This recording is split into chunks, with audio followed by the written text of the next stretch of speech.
밤도 하나님 주신 말씀 안에서 그리스도의 평강을 얻고 돌아가는 이 시간 되기를 소원합니다. 지난 시간에 이어서 성례에 관하여 말씀을 나누고자 합니다. 공교롭게 우리가 지난주에 세례식을 학습 세례식을 했고 또 금주에 성찬식을 마주하게 됩니다. 하나님께서 주신 놀라운 은혜인데 제가 이렇게 짜고 한 건 아니고 순서에 따라서 교리 공부를 우리 성도님들에게 제가 먼저 공부하고 가르치는 과정 중에 지금 성례에 관해서 두 번째 시간을 마주하고 있습니다. 우선 우리는 성례를 다룰 때 성례를 주신 우리 하나님께 감사해야 합니다. 왜냐하면 성례는 그 단어 자체가 가진 뜻이 비밀스러운 이라는 단어를 포함하고 있습니다. 그러니까 하늘에 속한 것을 우리에게 주셨기 때문에 상당히 비밀스러운 것입니다. 성례는 하늘에 속한 것을 이 땅에 허락하신 하나님의 백성들이 이 땅에서 거룩한 예식을 통해 새 생명을 얻는 길 가운데 나올 수 있도록 허락하신 하나님의 은혜, 방편이라고 이렇게 말씀을 주고 있습니다. 하나님은 이 땅에 하나님의 나라를 세우셨습니다. 다르게 말하면 하나님의 왕국을 건설하셨습니다. 그래서 이 땅의 왕국인 교회에 이 하늘의 방편인 성례를 주셔서 이 땅의 것들이 아니라 하늘의 것으로 이 땅을 살아갈 수 있는 제자의 삶을 저와 성도님들에게 주셨다는 것, 여기에 가장 강력한 하나님의 방편, 하나님의 도구로 쓰임받는 것이 성례다, 이렇게 보시면 정확하겠습니다. 그리고 우리가 지금 읽은 골로새서 1장의 내용 중에 이 내용들이 꽉 차 있습니다. 다르게 오늘 이 골로새서 내용보다 한 절에 아주 성례에 대해서 잘 설명한 사도가 베드로 사도인데 이 말씀의 도움을 좀 받겠습니다. 화면을 통해서 만나보시겠습니다. 베드로전서 3장 21절의 말씀인데 우선 우리 성례에 관해서 하늘에 속한 비밀스러운 것이 우리에게 개방되었는데 그게 어떤 것인지, 성례에는 두 가지가 있다고 그랬는데 베드로 사도가 이 첫 번째 성례에 관해서 말씀을 주고 있습니다. 같이 읽겠습니다. 물은 예수 그리스도께서 부활하심으로 말미암아 이제 너희를 구원하는 편이 곧 세례라. 이는 육체의 더러운 것을 제하여 버림이 아니요 하나님을 향한 선한 양심의 간구니라. 우리가 그전에도 하나님의 말씀을 차례대로 잘 읽고 암송까지도 하고 뚫어지게 묵상하기도 하고 한 내용인데 오늘도 보니까 또 새롭습니다. 이런 말씀이 하나님의 말씀 가운데 숨어 있습니다. 성례에 관해서 말씀하는 것이라 더군다나 모든 성경이 또 하늘에 속한 것을 우리에게 가르쳐 주는 터라 우리에게는 익숙하지 않은 것입니다. 땅의 언어와 하늘의 언어가 달라서 이런 차이를 나타내는구나 라고 하는 사실을 알 수 있는 내용인데, 여러분 이 땅에서 물의 용도가 무엇입니까? 대부분 대표적으로 씻을 때, 더러운 것을 씻을 때 물이 사용됩니다. 사실은 세례에서도 더러운 것을 씻는다, 죄를 씻는다는 내용이 포함되어 있습니다. 그런데 그보다 더 아주 중심적인 이 세례가 갖고 있는 성도들에게 하나님께서 은혜를 주실 때 강력한 도구가 무엇인가? 베드로 사도가 뭐라고 했냐면 하나님을 향한 선한 양심의 간구니라, 이렇게 말씀을 주고 있습니다. 그러니까 우리가 단순히 생각하기를 죄를 씻는다, 그래서 세례식에 참여하고 우리 자녀 세대에도 대대로 세례식에 참여하게 하고 유아 세례도 더 믿음이 좋게 유아 세례에도 참여하게 하는 이런 단순한 사고를 하는 게 아니고, 더 나아가서 베드로 사도는 뭐라고 말씀하냐면 이 세례가 하나님을 향한 선한 양심의 간구가 된다라고 하는 말씀이 되겠습니다. 그러니까 하나님의 은혜가 선한 양심이란 단어를 통해서 우리에게 어떻게 작용할지 기대가 되는 그런 말씀인 거죠. 세례를 받는 그 순간 하나님께서 우리 선한 양심에 찌르셔서 운동력 있게 활동하게 하셔서 하나님의 백성다운 삶을 살 수 있도록 그렇게 기도하며 전진할 수 있도록 이 물세례가 주는 영향력이 이렇게 크다. 성례에 있어서 첫 번째 해당되는 세례가 이런 강력한 무기를 갖고 있다는 사실을 말씀하고 있습니다. 그러니까 세례에서의 물이 육체의 더러운 것을 제하여 버림이 아니요, 포함하고 있는데, 강조를 하기 위해서 포함하고 있는데, 더 나은 것은 물이 눈에 보이는 방식으로 사용되지만 땅의 용도로 그렇게만 사용되는 것이 아니고 우리 선한 양심의 찌름이 돼요. 세례를 받고 난 이후에 하나님께서 그 양심에 관여하셔서 선한 양심의 간구를 감당한다. 그래서 세례의 물은 육체에 관한 것이 아니고 양심에 관한 것이다 라고 보는 견해가 정확하게 설명이 되고 있습니다. 그래서 성례는 하늘의 도구입니다. 하늘의 도구로서 저와 성도님들의 양심의 호소를 하는 그런 강력한 무기가 성례에 숨어 있다는 사실이죠. 그래서 똑같은 적용을 해볼 수 있습니다. 금주에 성찬식이 있는데, 세례식에도 한 영혼이 세례를 받는 그 귀한, 천하보다 귀한 한 생명이 예수 그리스도를 믿어 주인으로 고백하고 하는 그 과정에 내 신앙을 다시 한번 돌아보는 좋은 시간도 되었는데, 그래서 세례식이 있고 난 이후에 성찬식을 또 반드시 갖게 되는 이유가 바로 여기에 있습니다. 하나님을 향한 선한 양심의 간구를 감당하는 자리가 되기 때문에 큰 은혜를 그 어느 때보다도 주시는 자리가 바로 이 자리가 되겠습니다. 그래서 하나님이 우리에게 은혜 주시는 방편이 세 가지가 있는데, 하나님의 말씀과 기도와 성례, 이렇게 세 가지가 하나님의 은혜를 받는 방편이 된다. 저와 성도님들이 세례를 받을 때 우리 대한예수교 장로의 세례 문답서에 기록되어 있는 내용이 되겠습니다. 우리가 처음에 살폈듯이 하나님이 하늘의 도구를 땅에 사는 우리의 형편에 맞추어서 이렇게 성례를 우리에게 마련해 주셨다는 것, 여기에 감사와 찬양이 있기를, 그래서 또 성찬식, 세례식이 있을 때 내 선한 양심의 간구를 감당하시는 하나님의 은혜가 머물러 있다는 사실이 저와 성도님들의 이번 한 주간 또 은혜가 되시기를 주의 이름으로 축복합니다. 그래서 우리가 성례를 대할 때 이건 하늘의 것이구나, 이렇게 우리가 인식을 해야 되겠고요. 또 하늘의 것을 내게 내려주신 하나님께 감사해야 된다. 예수 그리스도의 십자가와 부활이 그 연속선상에 저와 성도님들을 이렇게 하나님을 향한 선한 양심의 간구로 다가오게 하셨다는 것, 이것이 성례에 담긴 깊은 의미가 되겠습니다. 그러면 이 성례에 대해서 성도는 어떻게 반응해야 될까? 이렇게 놀라운 은혜의 자리를 성례로서 우리에게 주셨는데 우리는 어떻게 반응해야 될까? 이 부분에 대한 내용도 오늘 골로새서 1장 그리고 성경 여러 군데에서 이 부분을 우리에게 증거를 하고 있습니다. 여러분, 하나님 베푸신 성례에 대해서 반응이 없다, 반응하지 않는다, 좀 어려운 말로요, 언약의 대상이 아니다, 이렇게까지 말할 수 있습니다. 하나님이 주신 이렇게 은혜의 방편에 대해서 아무런 반응이 없다, 믿음의 진보가 없다, 언약의 대상이 아닐 수 있다, 신학자들은 이렇게까지 말씀을 전했습니다. 여러분, 이렇게 엄중한 때에는 이와 같은 말씀을 정확하게, 좀 두려워도 받을 필요가 있습니다. 그래서 제일 중요한 것은 영혼 구원이니까요. 이런 엄중한 때에 하나님께 성례를 주신 이 은혜에 대해서 반응이 없다, 움직이려 하지 않는다, 하나님의 교회에서 은혜 주신 대로 감사 찬양하지 않는다, 언약의 대상이 아니다, 그럼 반응하는 사람들이 교회에 없다, 그 교회에는 구원받은 사람이 없다, 이렇게 이야기할 수 있다는 사실입니다. 자, 그래서 우리가 하나님이 주신 이 은혜의 선물인 성례를 무반응인 채로 있어서는 절대 안 되겠다. 성경의 귀를 쫑긋 세우고 그럼 우리가 어떤 반응을 할 수 있는가, 이런 문제를 오늘 찾아가시면서 마무리를 하시면 되겠습니다. 우리 성례를 통해서 하나님이 말씀하시는 하나님을 바라보고 대답할 수 있어야 하고 우리의 몸이 움직여야 합니다.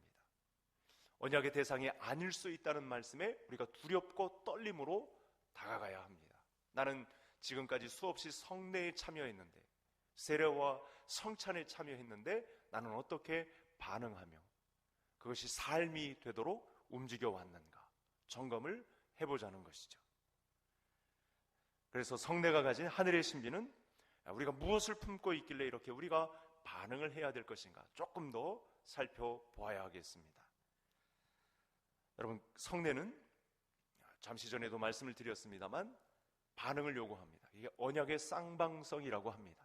좀 듣기 힘든 단어인데, 들어보기 힘든 단어인데, 하나님은 우리에게 은혜를 주시고 우리에게서 반응을 요구하신, 하나님의 주권적인 역사와 함께 우리의 인간의 책임을 이렇게 나타내기를 기뻐하시는 구도 속에 저와 성도님들이 교회 생활을, 하나님이 이 땅에 심으신 하나님의 나라의 생활 방식을 우리에게 이렇게 요구하셨다는 사실을 우리가 점검을 해봐야 하겠습니다. 그러면 성례가 어떻게 이 언약의 쌍방성을 증거하고 있을까? 자꾸만 우리가 살펴봐야 합니다.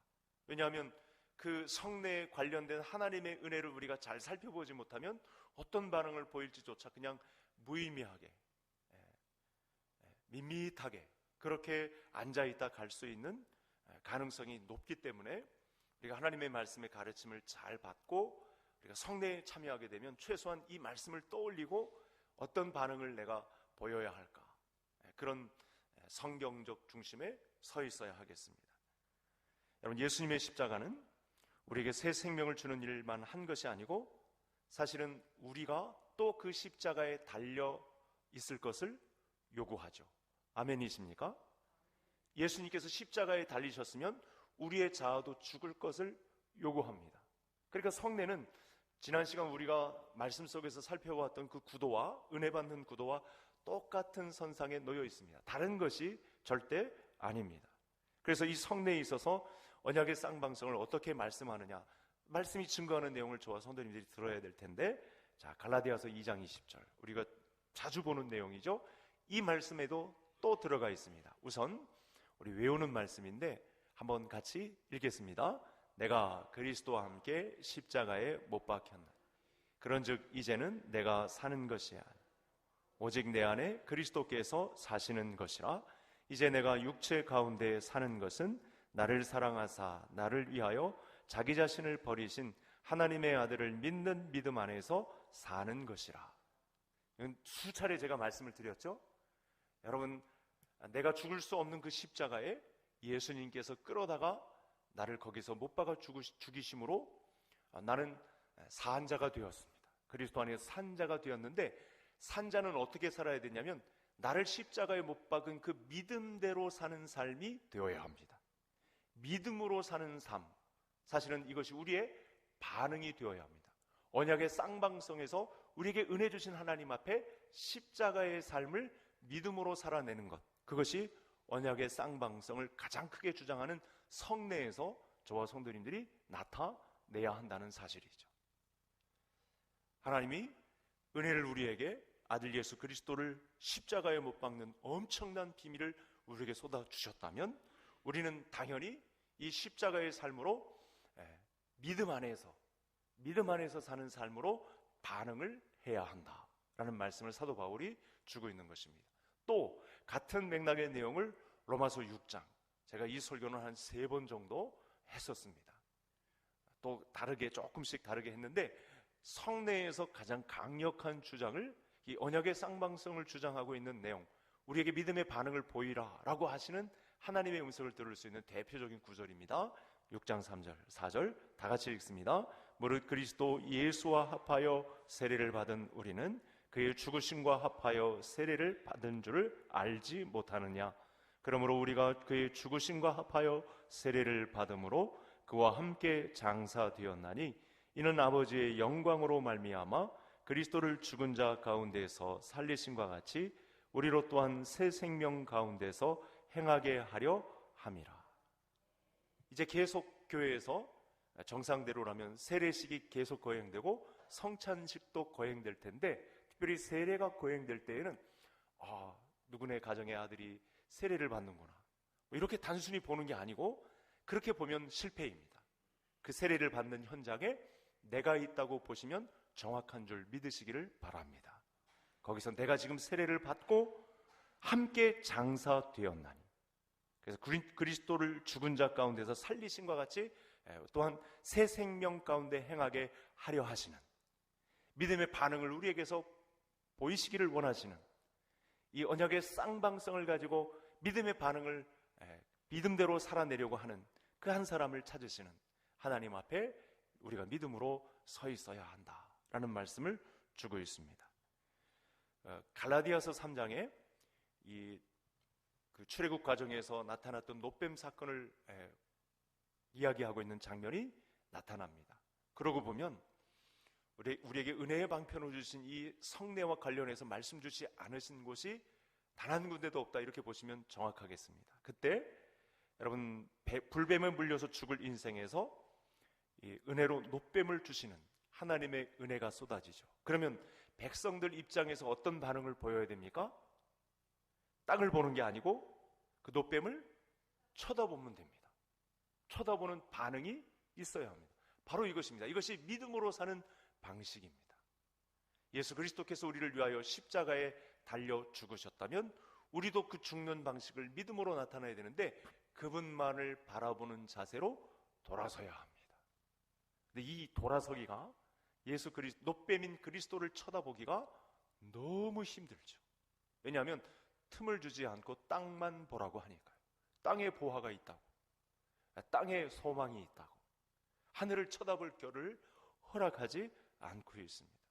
쳐다보는 시간마저도 틈틈이 빼앗아서 시험을 걸어와서 왜 이렇게 시간 낭비하고 있냐고, 정신 차리라고, 미친 거 아니냐고 계속 그렇게 예수 그리스도를 쳐다보지 못하게 합니다. 왜 그렇게 죽어야 하냐고, 살아야지, 그렇게 우리를 산자로 취급하는데, 이 언약의 쌍방성에서 성례의 입장은 저와 성도님들에게 죽음의 삶, 죽음의 반응을 요구합니다. 하나님 우리에게 언약을 베풀어 주시지만 여러분, 언약은 사실은 자동적으로 우리를 구원하지는 않습니다. 반드시 언약에 대한 반응을 요구하신다. 너무 중요한 단어죠.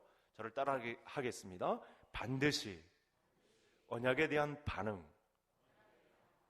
하나님은 자동적으로 우리를 구원하시지 않는다. 언약에 대한 반응이 있는 성도라야 된다.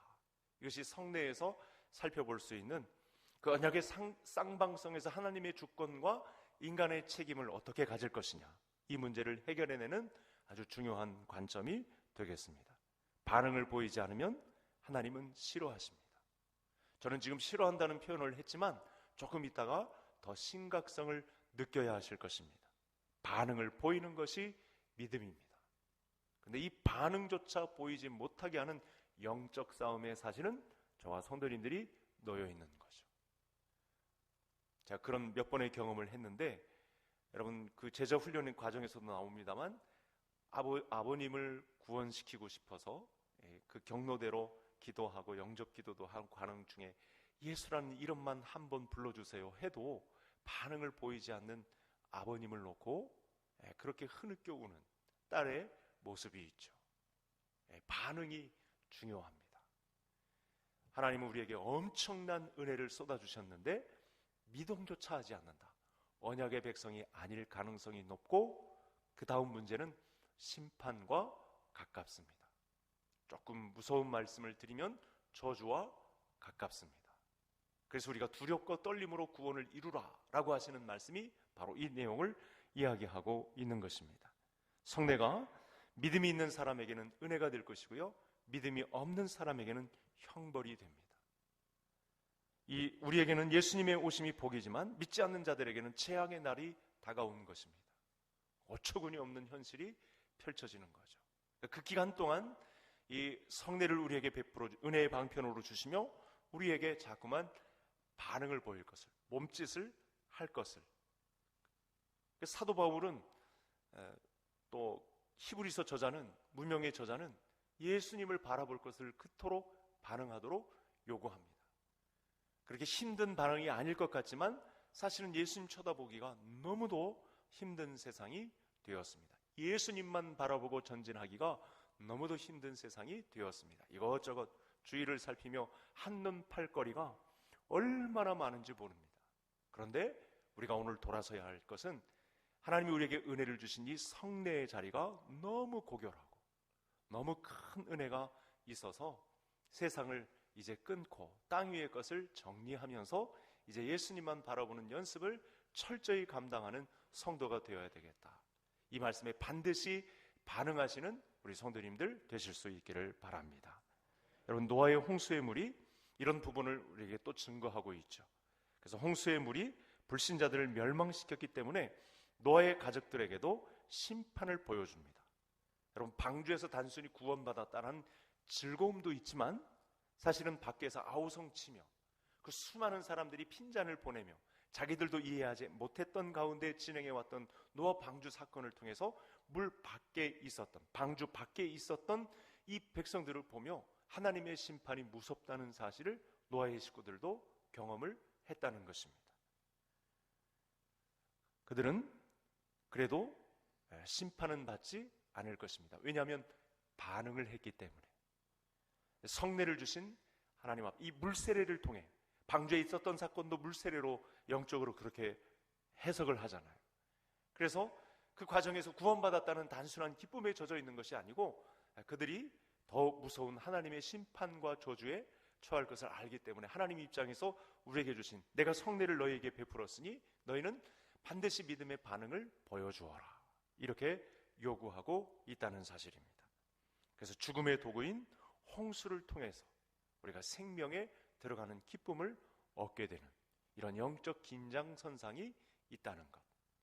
우리가 오늘 저녁에 이 성례를 통한, 성례에 관하여 말씀을 주신 내용에서 은혜를 받을 내용입니다. 물은 사람을 삼킬 만큼의 위협적인 것입니다. 물불이 가장 무섭다고 하죠.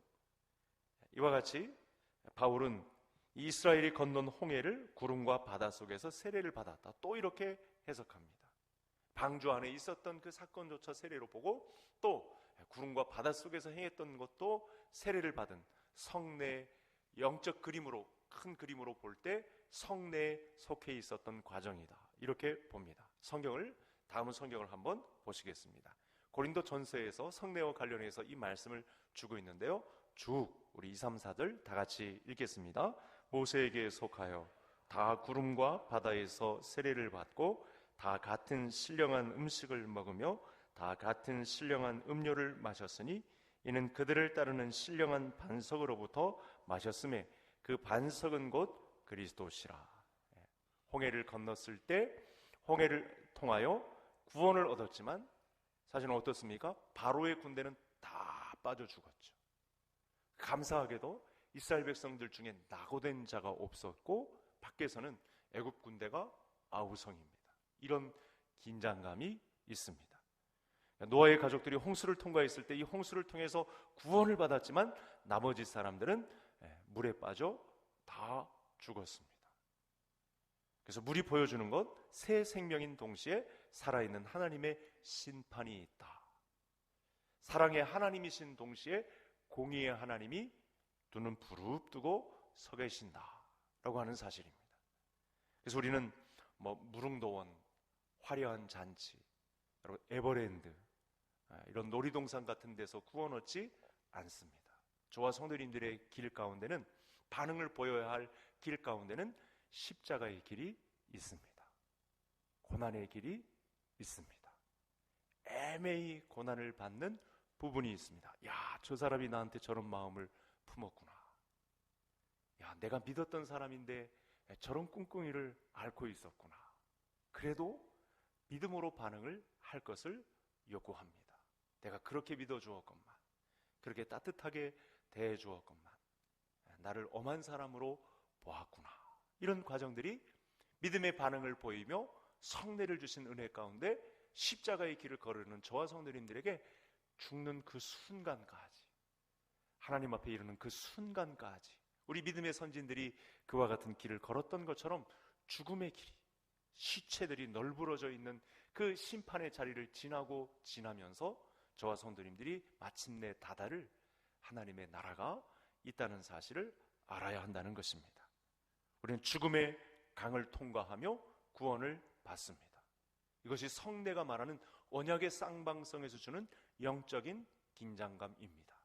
그래서 가족들 안에서조차 이게 매번 강조하고 매번 강조해도 지나치지 않는 말씀인데, 여러분, 이렇게 영혼 구원의 역사가 우리 가정에서 일어나지 않는다. 성례의 은혜가 강같이 우리 가정에 흐르지 않는다.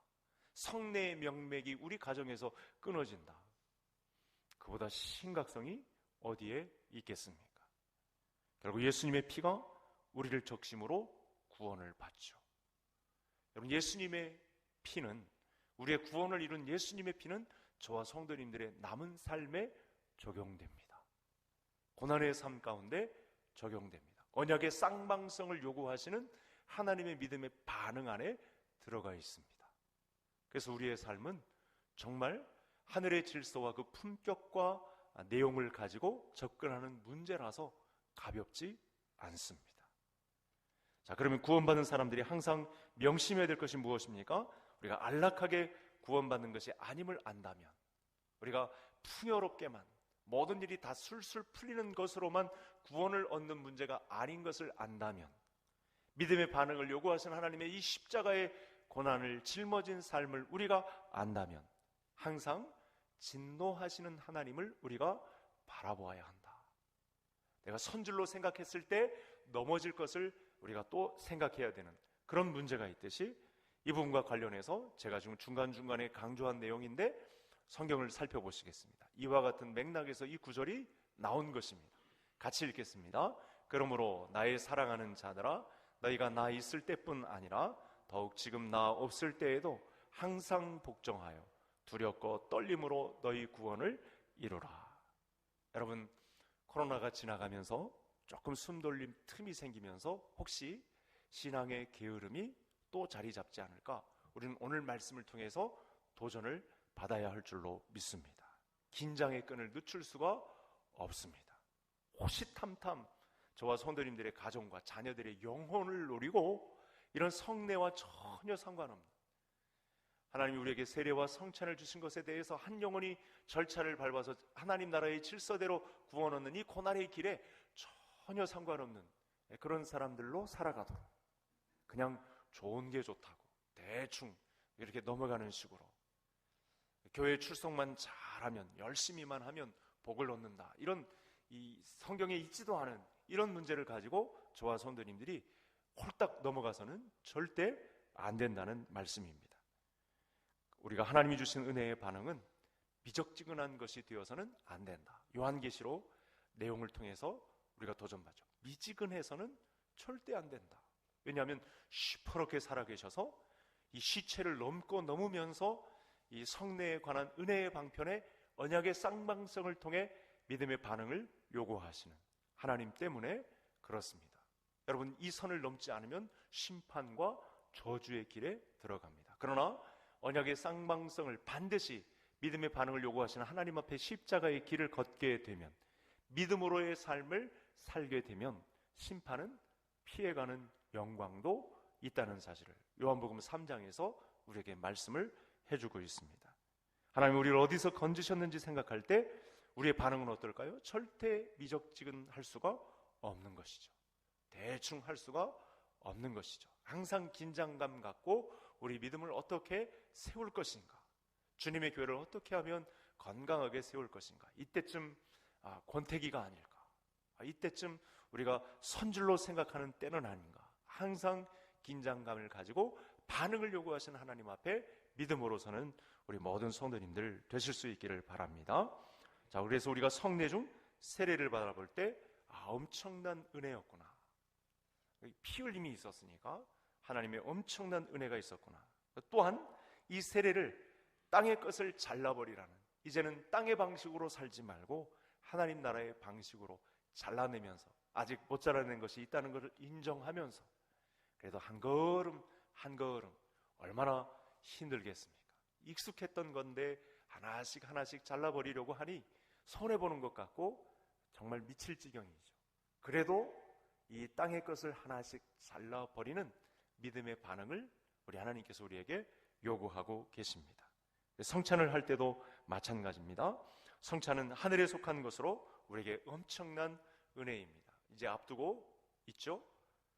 성찬은 우리 주님이 자신의 고귀한 몸을 수치스러운 십자가에 내주심으로 우리에게 놀라운 구원의 역사를 일으킨 사건입니다.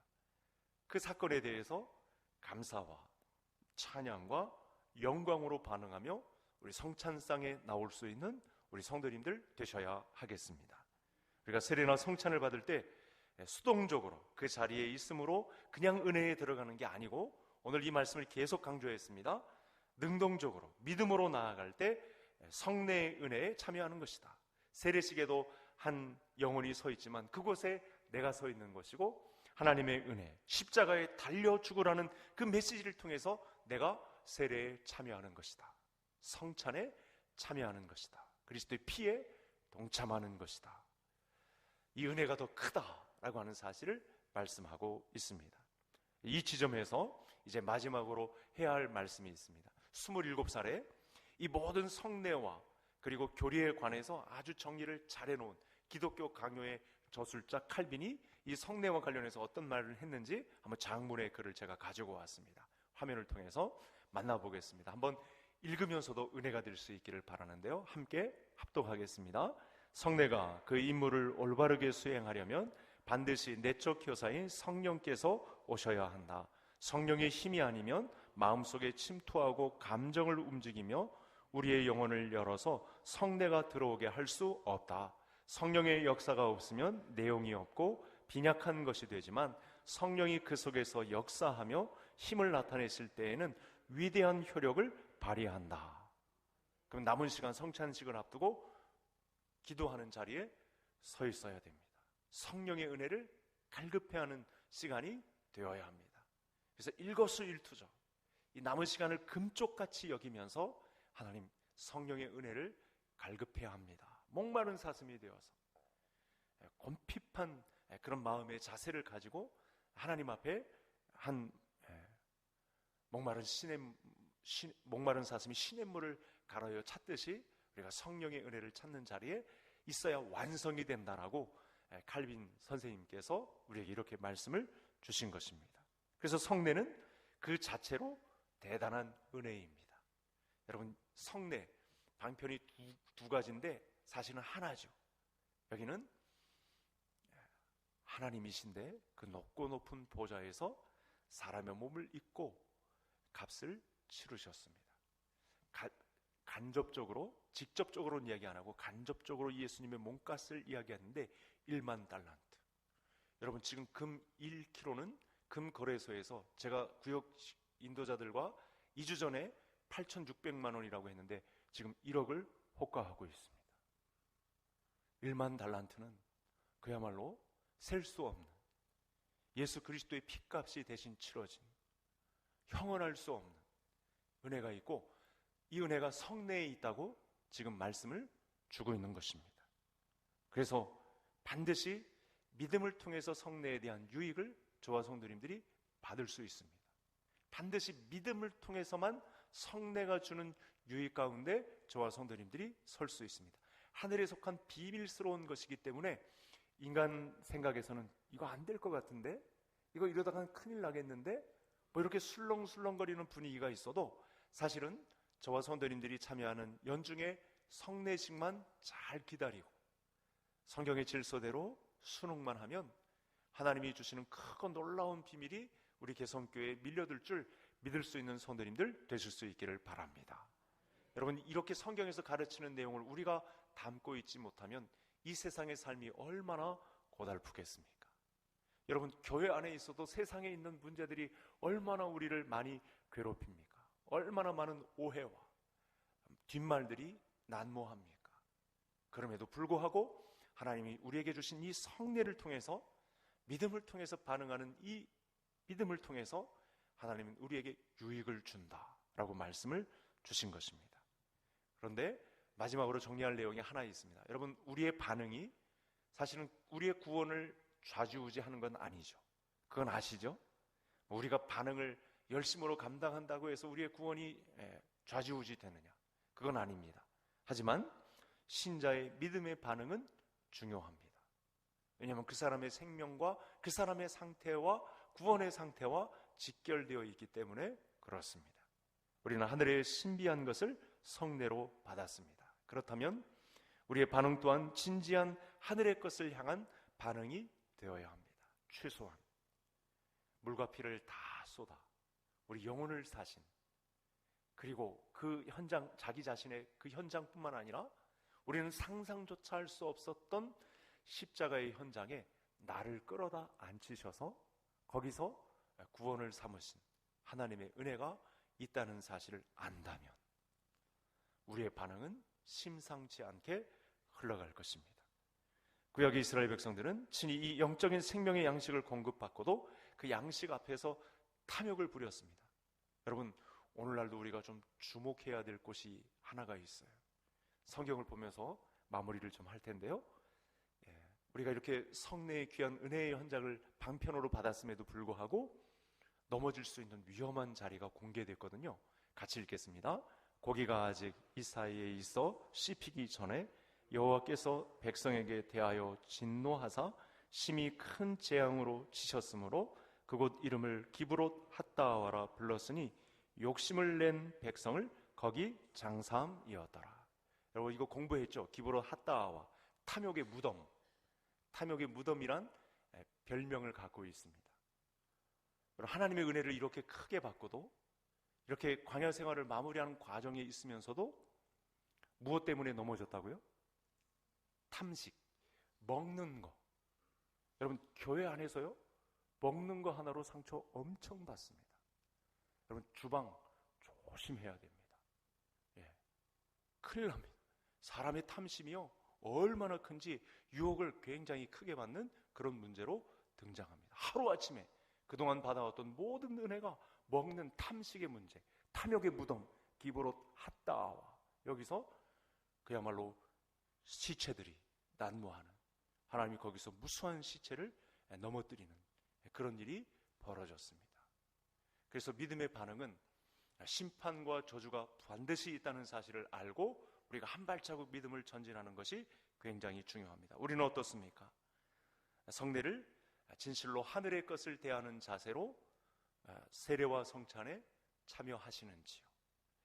공교롭게 지난주 학습 세례식, 이번 주 성찬식 중간에 저와 성도님들이 오늘 하나님의 뜻에 의해서 오늘 말씀을 받았습니다. 오늘도 하나님이 우리에게 반응을 요구해 주시네요. 세례와 성찬을 통해서 하늘의 비밀스러운 것을 맛보게 한 이후에 여러분, 우리가 하늘의 신령한 복을 받아 누리기를 기뻐하시는 하나님 앞에 계속 한 발자국 믿음의 진보를 감당해내는 우리 모든 성도님들이 되시기를 주의 이름으로 축복합니다. 하나님 아버지, 감사합니다. 하늘에 속한 성례, 세례와 성찬을 우리에게 은혜로 주시니 감사합니다. 은혜 주신 하나님 앞에 믿음의 반응을 보이는 저희 모두가 되게 해 주옵소서.